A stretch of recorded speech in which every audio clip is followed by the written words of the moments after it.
Divorce. It's never an easy situation. Sometimes it can get very difficult. If you're facing an uphill struggle with divorce, child support, custody, or visitation, Henry Service can be a strong advocate for you.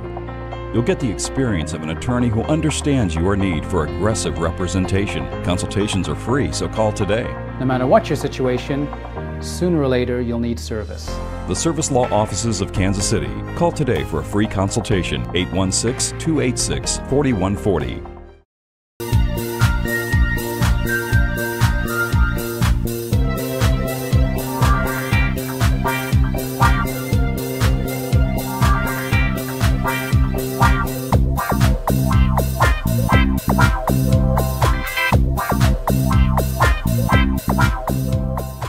Good morning and welcome to What's Up Kansas City. This is our segment on urban professionals, and we're celebrating Black History Month right here on 18th and Vine in the famous and great Lincoln Building. We have a beautiful shot of the city right now. I'm looking at it. It's a very nice scene. And today we have one of our very special own attorney, Mr. Service. Pleasure to be here. It's a pleasure for you to be here. Why don't you kind of tell people who you are this morning? Look right into that camera and tell us. Well, you know, we are, started our law firm here at the Service Law Offices of Kansas City about 3 years ago, and we've grown exponentially since then.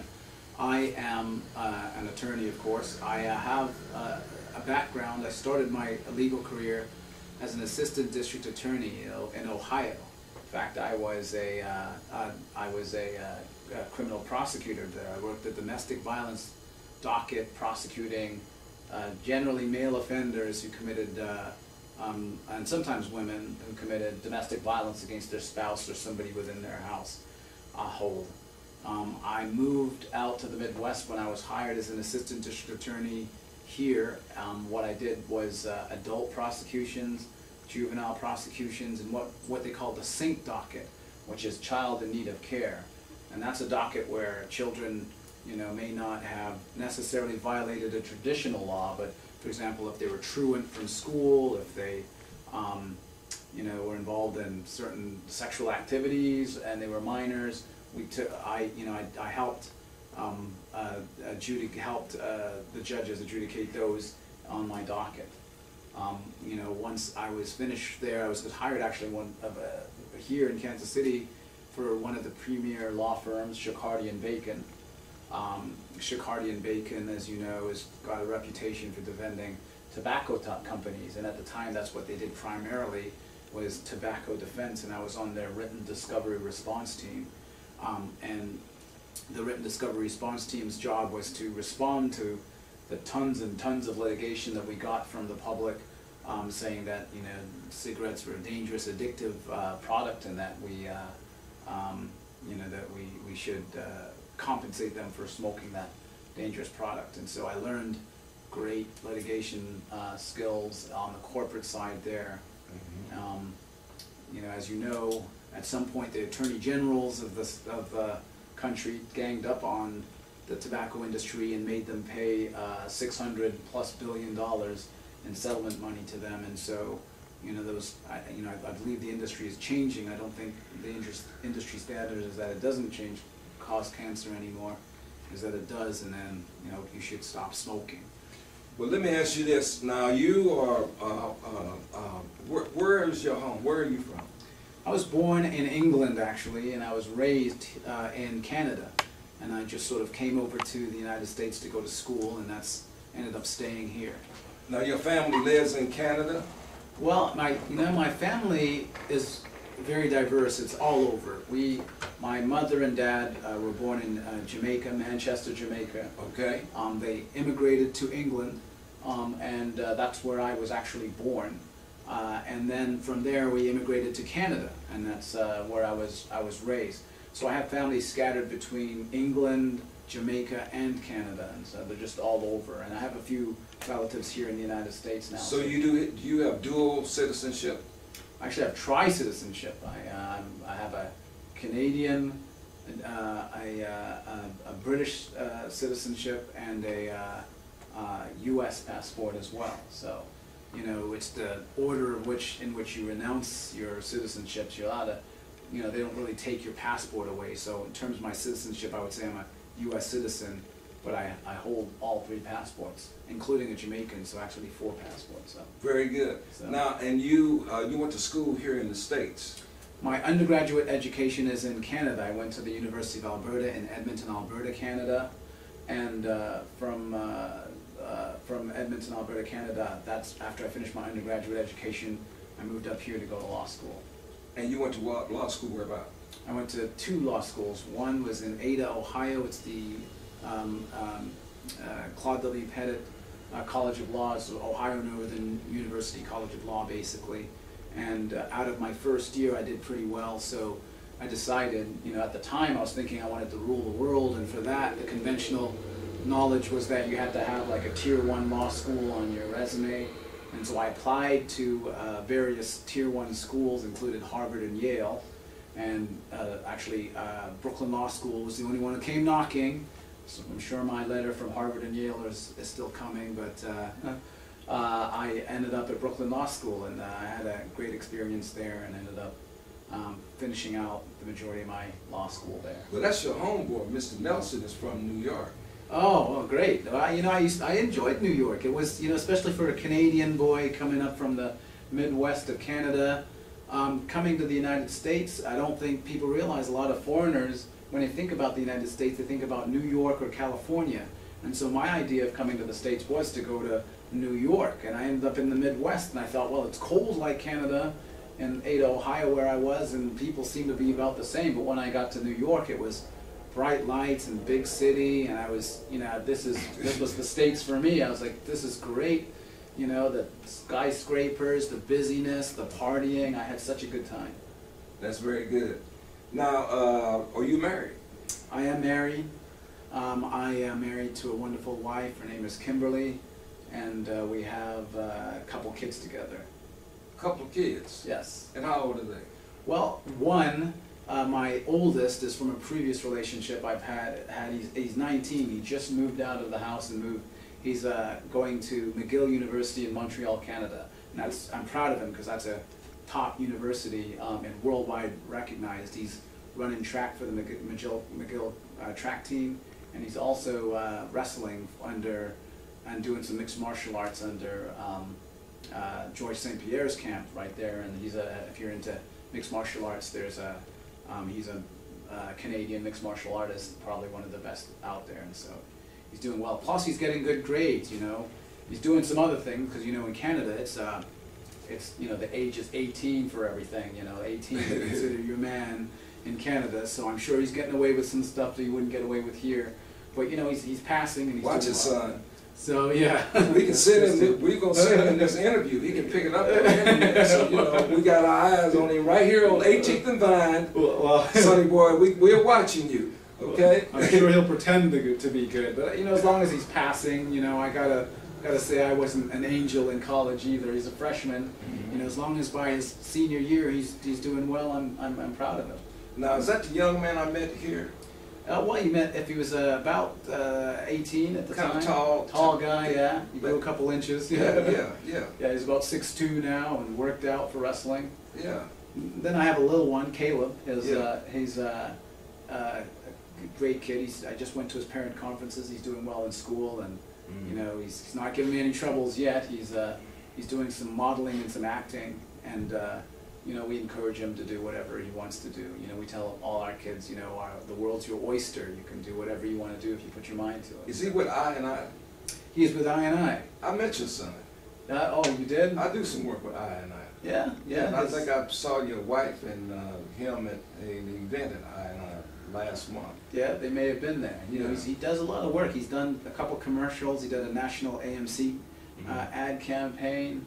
Just recently, he auditioned with the rest of the people for Hallmark. They did They wanted some people. He does a lot of auditions, and he's an old hat at it now. He gets his monologue down and does the same. I think I've seen him. I think I've seen him before. I is a good organization, I might say. We'll give them a little plug. Yeah, they're good guys. We look Clark and Clark, yeah, we'll look Cascade Media. We'll look forward to working with them one day. Yeah. They kind of got them on the back burner right now. Well, they gave me some people for my commercial. You know, I thought that. You should have hired me. Well, you know, I didn't know you were in the market. I would have. You know, I'm set to recast the and shoot another commercial. Just tell me you want Jim Watts, okay? I will. You know, if now that I know you work for I&I, I'll say I want Jim Watts to be, you know, be one of my guys. You know, in the commercial. You know, me myself, I'm kind of camera shy. This sort of stuff.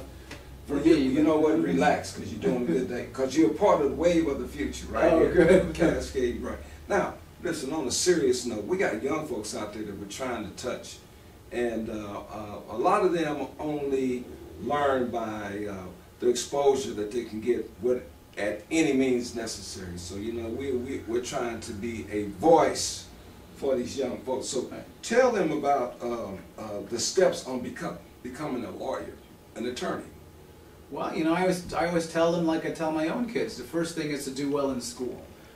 It's so competitive now in terms of getting into any grad school, you know, that you just have to take school seriously. And then, you know, I know I wasn't always a good student, but, you know, I buckled down when the time came for buckling down. People think, well, your high school doesn't matter, that you can all clean it up in college, and sometimes you can, but you have to have good high school grades to get into a good college. You have to have good college grades to get into law school. So, you know, once you're in, it's always good to talk to someone who's done it. I'm always willing to talk to anybody or mentor anybody through the process. I think a lot of the problem with our people is we don't have a lot of second and third generations of people who have gone through the process. And that was my fault. I shouldn't say my fault, but that was my problem as well. I didn't have a lot of second and third generation people to sort of usher me in. We didn't have the advantage of having a lot of people with a lot of money, you know, to sort of break the cycle of not having the tools necessary to advance.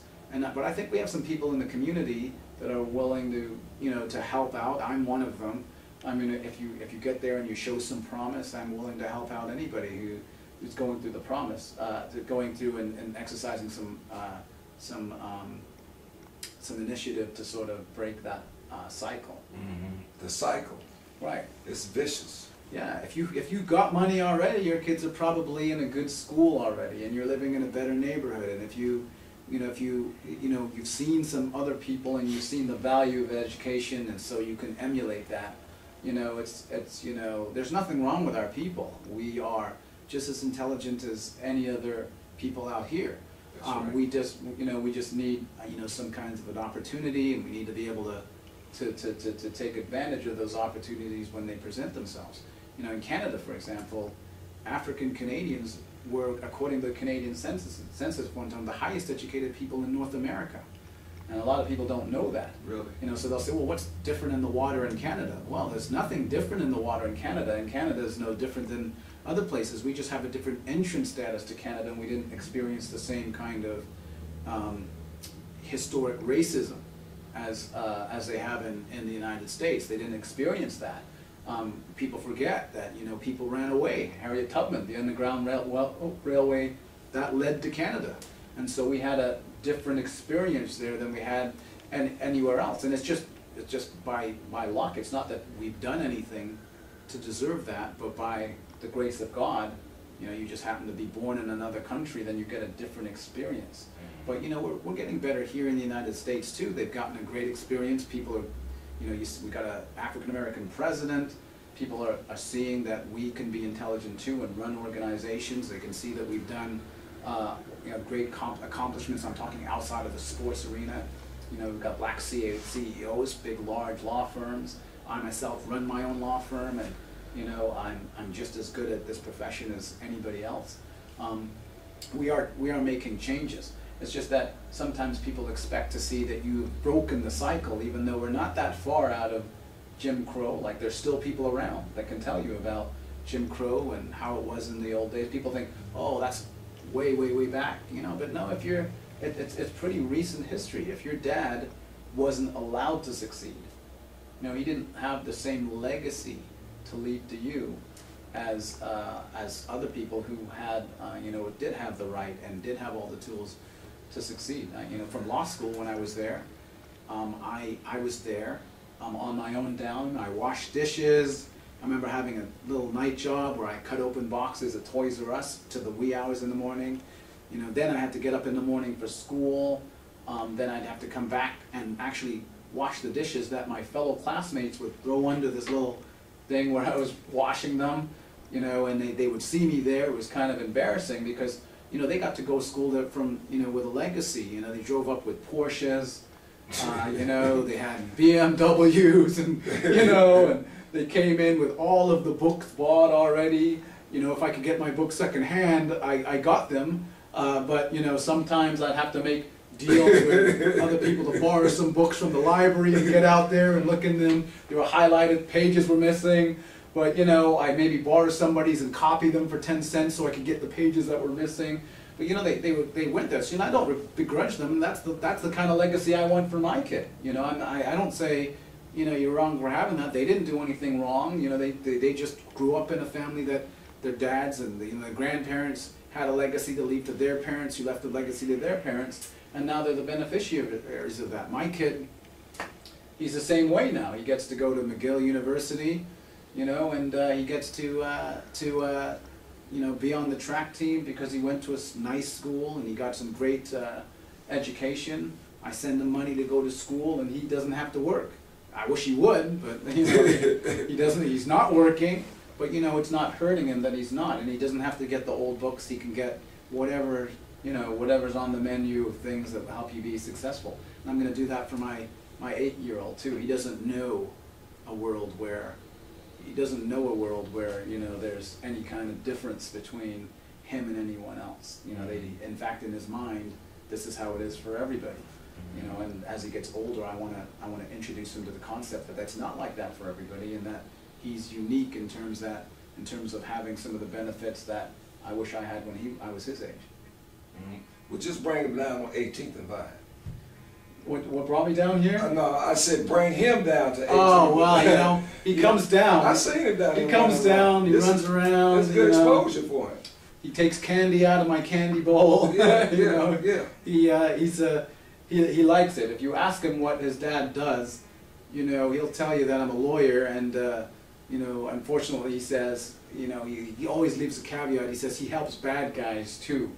But that's all right because everyone needs a defense. That's right. Because he's been hearing that since he was little. Because I couldn't. It was hard when he was little for me to explain to him why I was helping the bad guys as well sometimes. Right. And so I just kept telling him that everybody gets a defense because it's fair, you know. And so I could tell it's hard for an 8-year-old to process that sometimes because you know he hears about some of the cases that I'm running sometimes, and I could see the wheels turning in his brain. He goes, well, why don't you just tell him you don't want to take his case? Say, well, you know, it's not fair if he doesn't have a lawyer and everybody else does. But it's hard. He doesn't deserve a lawyer, he says. You know? Right. You know, just tell him you're not going to do it. So what brought you to 18th and Vine? I was working in Overland Park, you know, at the Sprint campus. I was house counsel for a company by the name of United Lex. And, you know, I'd always wanted to do my own thing. You know, I wanted to do my own thing, and I wanted to decide, I was trying to decide where to put my office. This is a gentrified area. I think, you know, the Black Economic Union is doing a great job, along with, you know, some other folks, of cleaning up this area and making it this. If people don't remember how this area was, it was one of the premier areas, then it went down, and now I think it's coming back in terms of a place to be. If you walk down here, you'll see a lot of diverse people walking around, going to the restaurants. I myself have a great clientele. I said, I'm going to put my office here because I want to be where I can serve a diverse population, and that, you know, to me, it's never been all just about the money. I mean, that's important as well, but it's never been just about the money. That's right. right. I want to help people, you know, right. to get some of the representation that they wouldn't normally get. And you know, it's even though I'm saying it myself, I have been blessed with various opportunities. After leaving Shook Hardy and Bacon, I went to work for the state of Missouri in section for long-term care regulation. After that, I went to Polsinelli. That's another premier law firm, Polsinelli Shugart now. And I worked in corporate litigation there. From there, I went to worked for the U.S. Department of Justice, through the Office of Solicitor. You know, I got those various opportunities because one thing built on the other. And often what happens with our talent from the city, you know, especially if they look like me, an African American, they tend to gravitate towards the suburbs, which tend to be more homogeneous, more Caucasian, and then they don't leave the talent here in the city. And I always had good politics on that, you know, but when it comes to walk the walk and talk the talk, it's hard because it pulls you away. Money is a great motivator in terms of where you want to put yourself. And but I just was convinced that I could do just as well here as I could anywhere else. And I think I've been proving myself right, because I've only been in business for 3 years, and on my own, that is, and I think I've done really well. I think, you know, we're making money. I've hired 2 people from the community. That's right. I've expanded to add 2 offices, and I think revenue-wise, this is some of the best months that we've had for some time. So, you know, there is money to be made here. That we have a population here that uses attorneys and pays their bills and whatnot, and there's no need to go out to the suburbs and say that, you know, that's your idea of success. My idea of success is to be successful here, and that's why I moved here. And you help other people get what they want, and you'll get what you want. Yeah, I do. And and I think you're a good practice of that philosophy. Tell us. I got a couple things before we wrap up. I want to hear about your famous case. Well, I have a couple. You know, to me, they're famous. I have a personal case. I sued the state of Missouri, and not a lot of people know that, but I did sue the state of Missouri on the issue of race bias. I was working for Section for Long-Term Care regulation. A lot of things happens, but in a nutshell, I think what their conclusion, and in writing, was that I was too white. And I think, you know, our community understands what that means, because we, you know, a lot of criticism sometimes comes from our own people. You know, I was too white, but I decided that I'm not going to allow that to be said about me, because I don't think there's a standard that's white or black. I think we're all a mixture of people, and I don't think there's a way to be black and there's a way to be white. And I understand from a colloquial level that you can say, you know, African Americans tend to adhere to these cultural norms and traditions, but, you know, we're from all over. You know, we're from all over. Slavery dispersed us all over the world. You know, I myself was born in England, so I have a neutral accent because I was born in England, raised in Canada, and I don't think there's a black or white way to speak. They said that I dressed in suits and that intimidated Caucasians, and I decided that was not something I was going to put up for. Plus, I'd already graduated from law school, and I thought to myself, well, what good is graduating from law school if you're not going to take on big guys? And everyone said, oh, no, you can't take on the state of Missouri. I said, no, I'm pretty good at this. You know, they should respect me and not the other way around. Well, anyway, I sued them and I made them pay me $150,000. So I collected on my lawsuit. And so I used to post that on my website. But that's at least 3 or 4 years ago that happened. But, you know, the state of Missouri learned from that experience that you simply can't treat African Americans however you want, and you can't adhere to these racial stereotypes and various things. Why don't you tell our folks out there where you're located and how folks can get in touch with you, and we're going to wrap this thing up. So go ahead, this is your moment. Well, I'm at the corner of 18th and Vine, literally on the corner of 18th and Vine, on the 3rd floor of the Lincoln Building. 1601 East 18th Street, Suite 370. My number is 816-286-4140. That's 816-286-4140. Come see me. My name is Henry Service, and sooner or later, you'll need service. And ladies and gentlemen, those young folks out there who want to learn about the attorney field, he has welcomed you to get in touch with him.